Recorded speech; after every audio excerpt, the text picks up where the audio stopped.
So in the previous session, we just understood what is the Node.js and how it is something different from the rest of the web servers that are available in the industry. So uh, those concepts we just tried to understand a little bit. So continuing that, we have some more understanding on this. So Node's goal is to provide an easy way to build scalable network programs. So the best uh, so the Node.js goal is to provide an easy way to build scalable network programs. So from the scratch, it was taken as part of implementing to provide with some good amount of applications which are highly scalable as well as network dependent. So that was the goal when they have created with the Node.js. And traditional development issues that we have talked about in the last session, like they have to deal with many input-output issues. Input-output issues means some heavy instructions are coming to the server, but the server is not capable to deliver all those requests into responses because of the hardware limitations, or maybe some dependencies of writing the information onto the disk, or maybe fetching the data from the databases, or maybe depending on some third-party libraries. So all these are actually dealing with that IO, that means input-output problems. So that means the Node.js is actually targeting in a reverse way. Okay.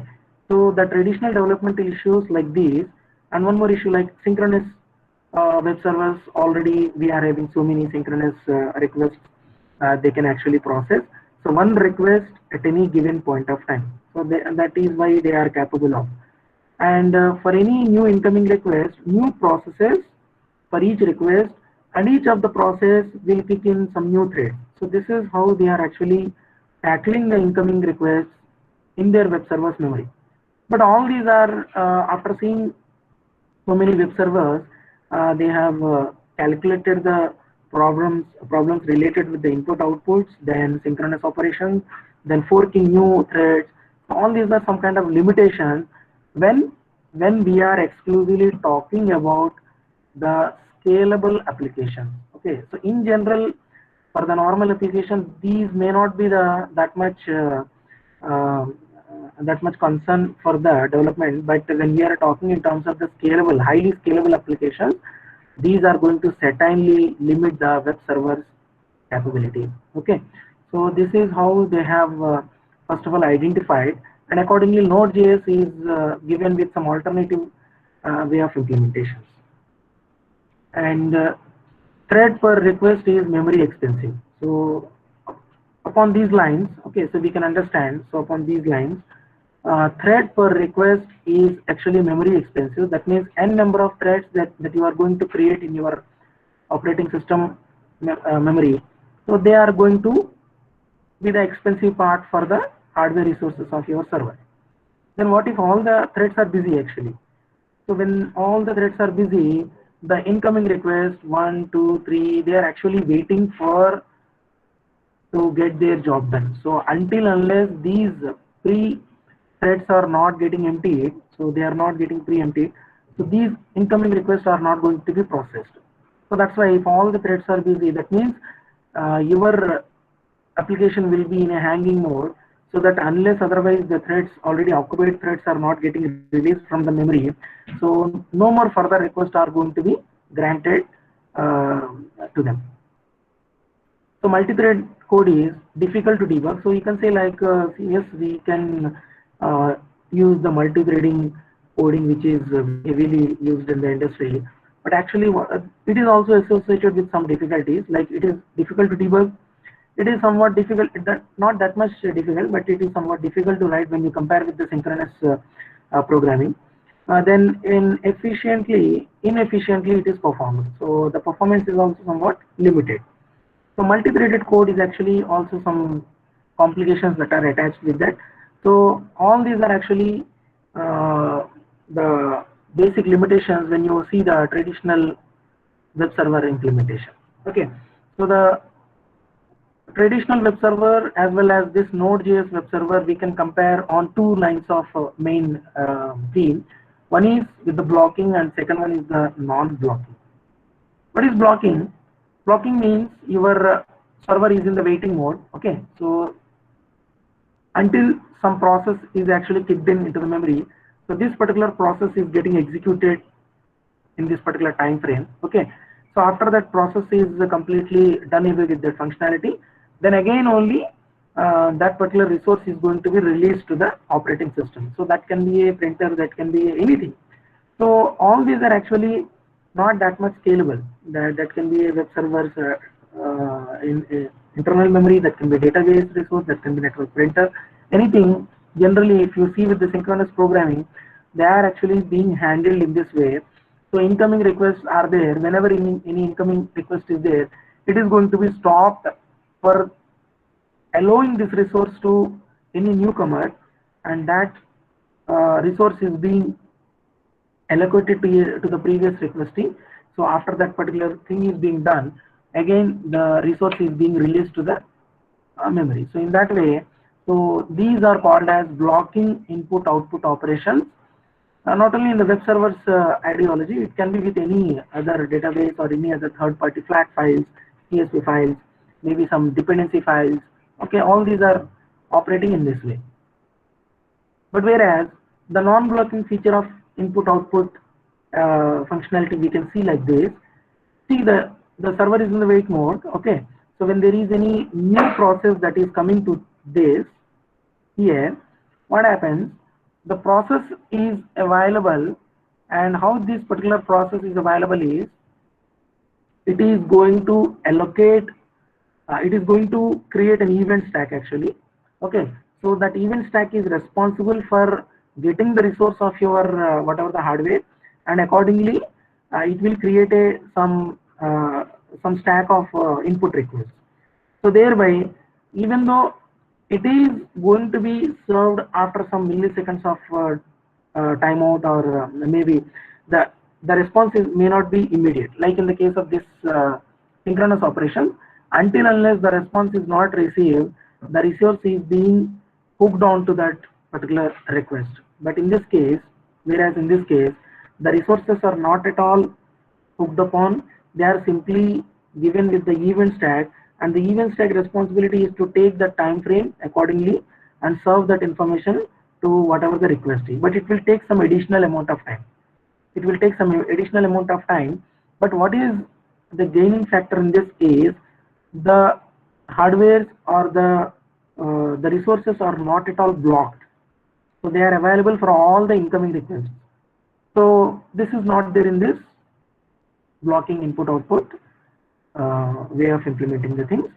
So non-blocking input output means your input output operations are, those are actually hardware dependent. So they are available for all the incoming requests. So simply they have to wait for a few milliseconds, but ultimately they will definitely get some response. And whereas in the blocking input output, they may not be getting the resources, so thereby the requests are not getting served accordingly. So in the higher number of scalable applications, okay, so when the user requests are very high, so this feature may be the limiting factor. And whereas in the non-blocking, even though you are serving to millions of requests, all those requests are getting served not instantly, but certainly after some period of time. So this is how the things are happening in the non-blocking input output way of functionality.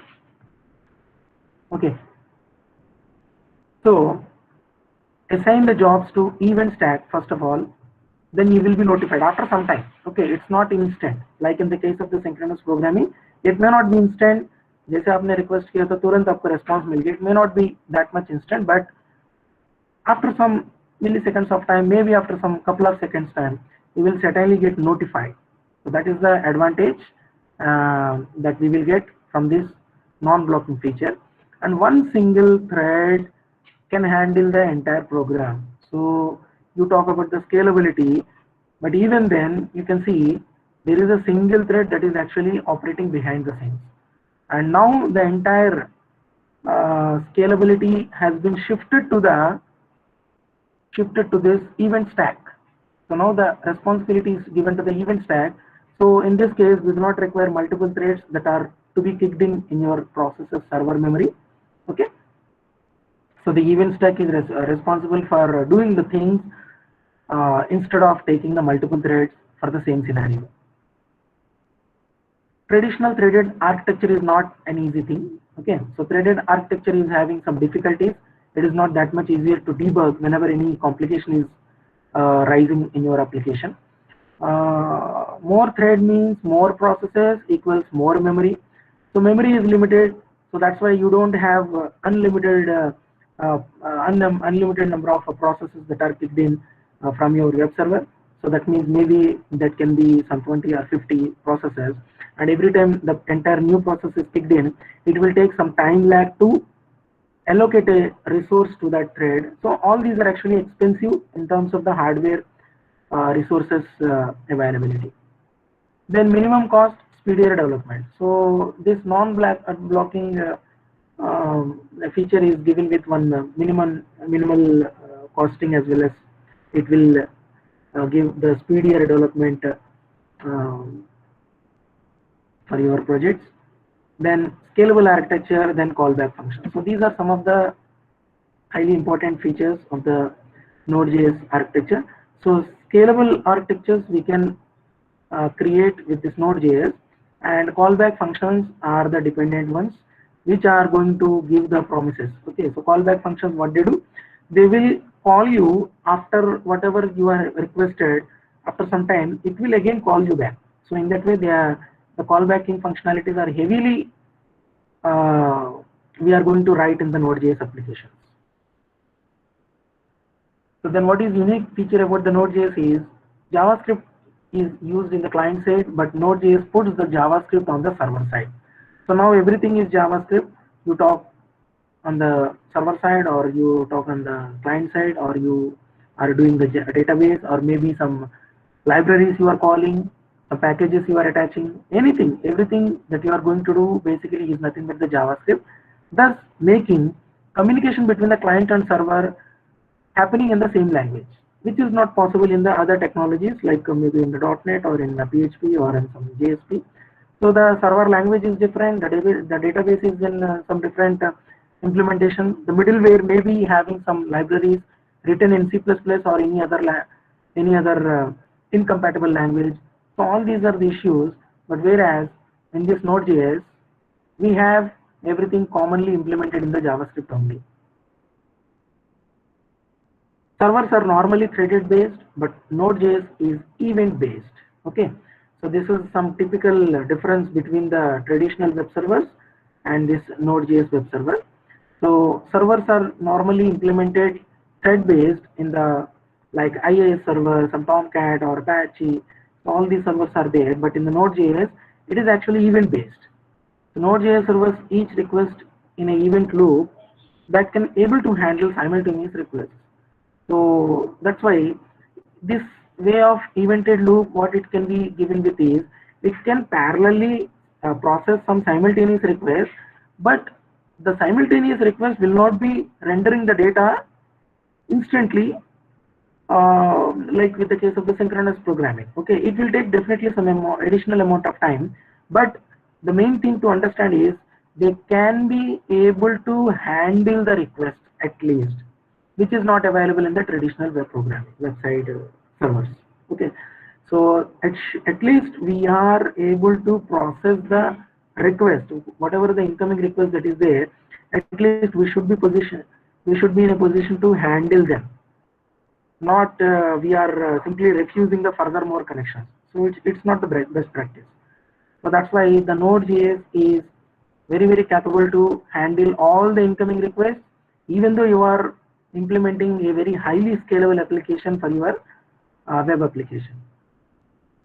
Node.js programs are executed by VS JavaScript engine, which is used by the Google Chrome browser. So that is one more advantage that we naturally having. So that's why your applications will be faster responsive, and they are as good as like any other highly scalable application that you are going to create. So how does it differ? Node.js is similar in design and influenced by systems like Ruby's event machine or Python's Twisted. So Node takes the event model a bit further. It presents the event loop as a language construct instead of a library.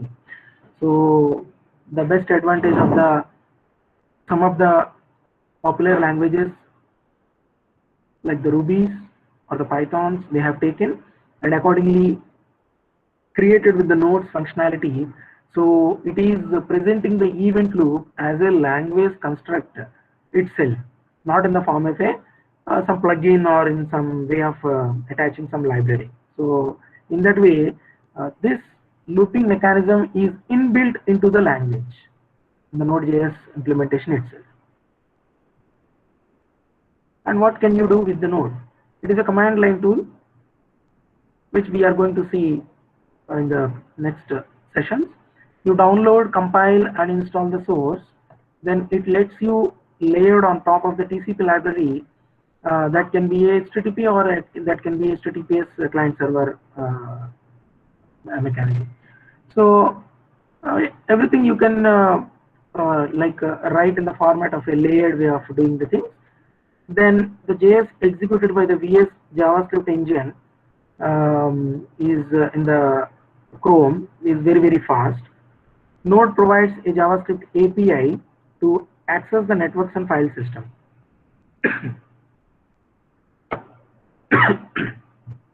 So Node.js actually provides the JavaScript API to access the network as well as file system so that your operating system is quickly getting the things from your commands and accordingly the faster responses are getting generated.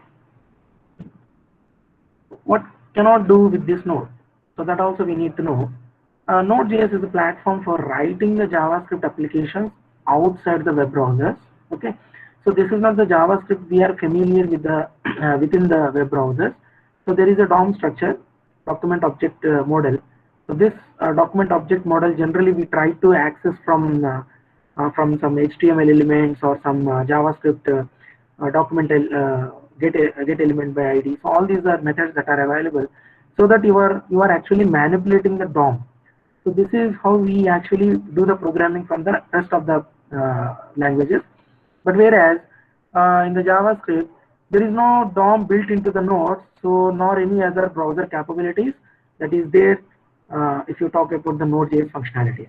Okay, so that means we cannot easily manipulate the DOM which is available through the browser functionality. So this is one of the limitations when you see with the Node.js.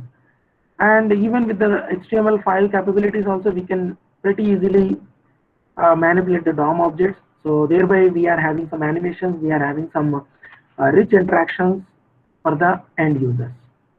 So this feature is not available. So that's why Node cannot run on GUI but run on terminal. So one more limitation is you cannot run this Node.js on the graphical user interfaces. So certainly for some programmers who are very adapted to those situations or those development environments, so they may be feeling some kind of limitation because they do not have any GUI, that means graphical user interface. So everything will be running from the terminals only. You have to give some command and that command will be executed on the Node.js memory and that VA engine is capable to run those commands according to your instructions. So that is how the things are actually happening in the Node.js. So this is one more limitation. So even though every language is having some limitations, but you have to concentrate what the best features it is offering actually. Okay, so that's why we will just basically try to understand what are the pros and what are the cons also when you see this Node.js. First one is on the pros, means the advantages. Fast execution speeds when you compare with any other like in the case of the traditional server-side scripting technology like JSP or ASP, PHP. When you compare with them, you will get lot faster execution speeds in the Node.js. Okay, and thereby you are going to develop the applications. One more advantage is you are going to develop the applications in a very speedier manner because many built-in packages are there You have to simply download them, you have to install them in your application, and server's functionality is ready. So you have to simply tweak to their settings according to your requirements, and by that way we are achieving the faster deployments, and you are creating the market in a faster way. Okay, and it is having some less lines of code implemented when you compare with the normal way of doing the things, and it is having some good amount of users that are connected continuously. So thereby great community is there to serve your all the bugs and whatever you are facing any difficulties. Then proven with high volume systems, it is actually proved. Okay, so for the highly scalable applications, it has actually proved itself, and many applications are nowadays migrated to these Node.js platform, because when you want to scale up the things, the traditional web development may not be the solution. So that's why you have to see the alternatives, and Node.js is one of the best alternative in those situations. Then most suited for networking input-output intensive applications. So see carefully here, it is actually intensive application, whichever that is depending on these input-output operations, you can safely take them to the Node.js platform. Okay, so suppose you want to write some highly disk writing reading operations, then you can safely, without any second thought, you can safely migrate that application into the Node.js, because this is what they are actually targeting for. Okay, so this is what the Node.js application programmers are actually targeting for. Then it is most suited for networking calls also. Even though you are writing the socket programming or any other application that is basically depending on the networking capabilities, it is highly suited for that. So these are all the benefits that we get when we are taking this node. Not only that, we have some disadvantages also, that also we will see. So writing a large business logic centric system is somewhat cumbersome in the Node.js. Why this is so? Because you are going to have so many callbacks. You are going to have so many callbacks. You are going to have so much of coding written into the business logic. So it is not that much difficult, but the way of managing the things will be somewhat complex in the case of Node.js. And as I have said, the callback hell is there, because everything is a callback in the Node.js. You have to write the code and wait until it is coming. Okay, until unless it is not coming, you cannot proceed on to the further step, which is depending on that. So all these are giving rise to the callback hell. So when you are having some complex code, the callback hell will be pretty high. So that you need to take care of. Then exception handling is not straightforward. Why it is not straightforward? Because when it is requested from the Node.js, it is not operated in a synchronous way. So thereby you are not getting that exception immediately. So that's why exception handling is also somewhat limited, and which is not straightforward in this case. Writing event-driven code is complex to compare to the synchronous code. So normally the programmers are adapted to the synchronous programming. Maybe even though they are doing some asynchronous programming, still the majority of the platforms support this synchronous way of coding. So writing the event-driven code means we have triggered something, and that trigger will do that action, and that particular action is going to be converted into response after some couple of maybe minutes also. So that's why it is somewhat complicated to deal with this. So in that way, we have some limitations also when you go with this Node.js. But as far as scalability is considered, as far as some input-output intensive operations are considered, you can safely take this Node.js as the best platform. Got it?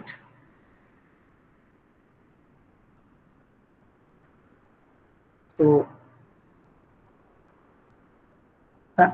the idea behind this Node.js, perform the asynchronous processing on a single thread instead of classical multi-threaded processing, minimize overhead and latency, maximize scalability.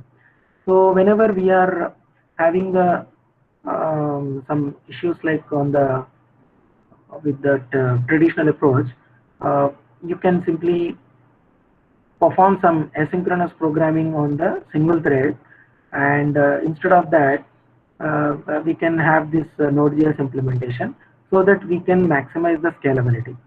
Then scale horizontally instead of vertically. Horizontally scaling means scaling by adding more machines into your pool of resources. Vertical scaling means scale by adding more power to the hardware. Okay, so what we generally do is we just try to put more number of servers or more number of RAMs into the hardware, so thereby increasing the processing power of your particular servers. That is called as vertical scaling. But vertical scaling is actually proportionally related with the costing also. So uh, you cannot put some costlier infrastructure for n number of servers you are going to create. For all those servers, you cannot add on your CPUs, RAMs, and anything like that. But whereas you can simply concentrate on horizontal scaling, and all these machines are normal machines, but they pool up the resources so that you have the resources which are actually as compatible as with the vertical scaling. Okay, so scaling horizontally is sometimes cheaper, and even Google does the same thing. Google is not actually maintaining very highly sophisticated hardware. It is putting up millions of grades in the format of distributed servers. Okay, so thereby they are achieving the horizontal scaling with the low costs that are attached to the company. So the scaling horizontally is the nowadays the feature that we can consider, and which we can have in this Node.js infrastructure also. Then ideal for applications that serve a lot of requests but don't need lots of computational power per request. Okay, so whenever we are having the projects like your applicants are in n numbers, okay, but there is no such thing like computational powers are not many.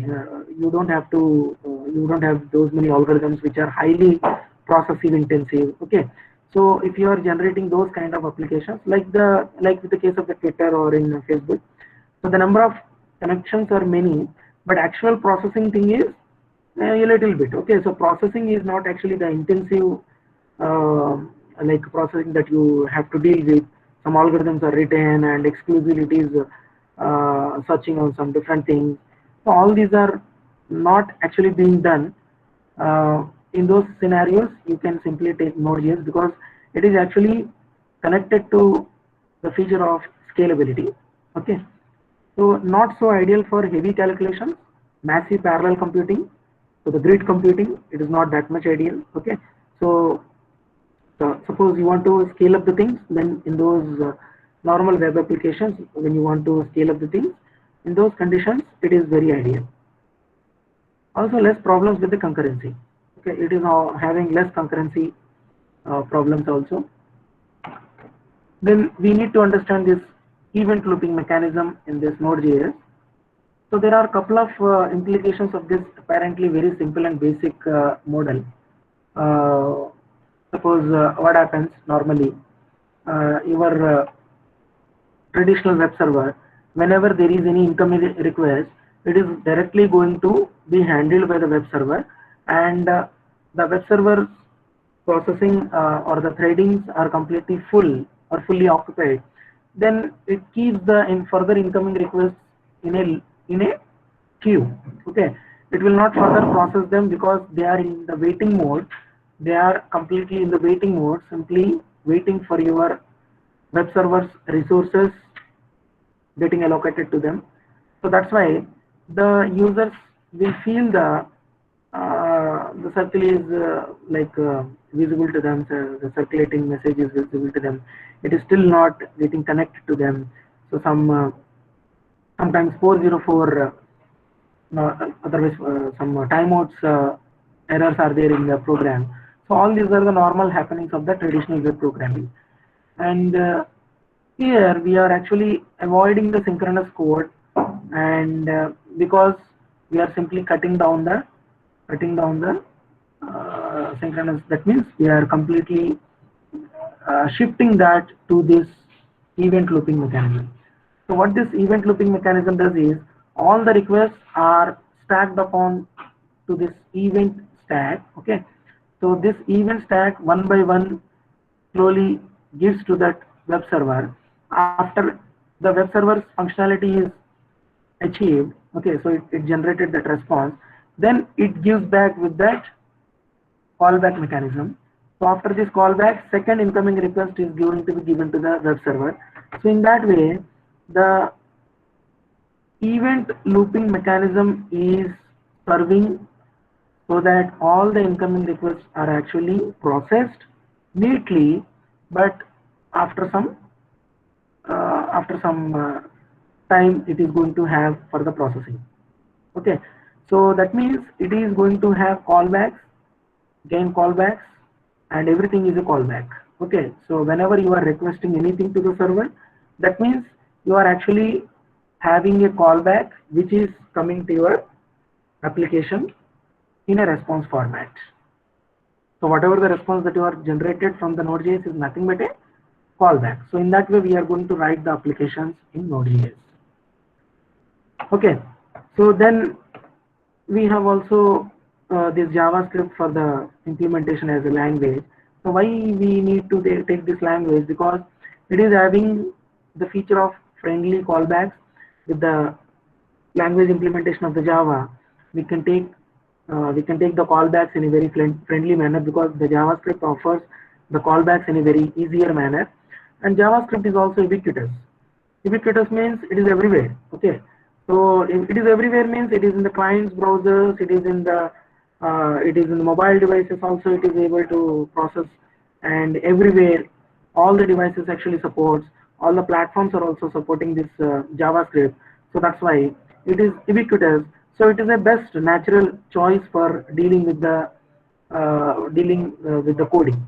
Okay, and there is no input output primitives that we can have attached to this Node.js this JavaScript language, and one single language rules all the features of the particular application. Okay, so JavaScript is well known for client-side scripts, which is we can see it is already serving the industry since 2 decades. Since 1995, the JavaScript was there, and it got the popularity. And nowadays, we cannot see the implementation without writing something into the JavaScript. Okay, so in that way, it has actually evaluated itself. The Node.js is JavaScript running on the server side. So what is this Node.js? Is nothing but the JavaScript which is actually running on the server side. So until now, we have seen the implementations on the HTML pages. So what is that functionality is? Running the JavaScript only on the client side, but now the Node.js is actually running the JavaScript on the server side. Okay, so SSJS is the feature that is called as server-side JavaScript. And that we are also using one language that we already know. Suppose you are a normal traditional web developer, that means you are normally able to do some JavaScript programming somewhere here and there, because you want to do the validation, or maybe you want to animate something, or some interactivity to the user you are providing in that by that language. So all these are the normal features as part of the web developer that you are generally associated with. So that's why it is a known language to you. So if you are a normal web developer, you are known to that particular language. So in that way we can consider. So the advantage it offers is the same client-side interaction that we need to send.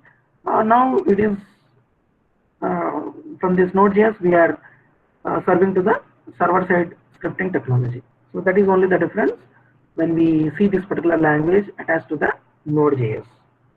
Okay. Then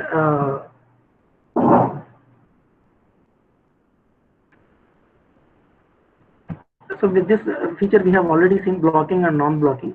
So blocking means in the synchronous programming, the thread has to wait to deal with that particular file input output operation. So that can be a flat file, or that can be a database.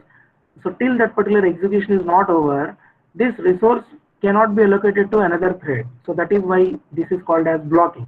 So it simply blocks your application's processing, so until it is not released again. So after releasing, it can again process that information. But In that asynchronous input output operations, what we are having is we are not actually blocking that file input output operations, but whereas the asynchronous programming is actually dealing in another way, and the input requests are actually taken on the main thread. So this is how the input output operations are being written on the asynchronous way. So this is also sometimes possible to have. The blocking feature is for all the input output operations. That means for a file that can be a database. So the dealing is again on these two lines. One can be on the synchronous nodes, and second can be on the asynchronous nodes. Okay, so these two things and how they are going to be written in the Node.js, these things we will understand in the next session. Okay, so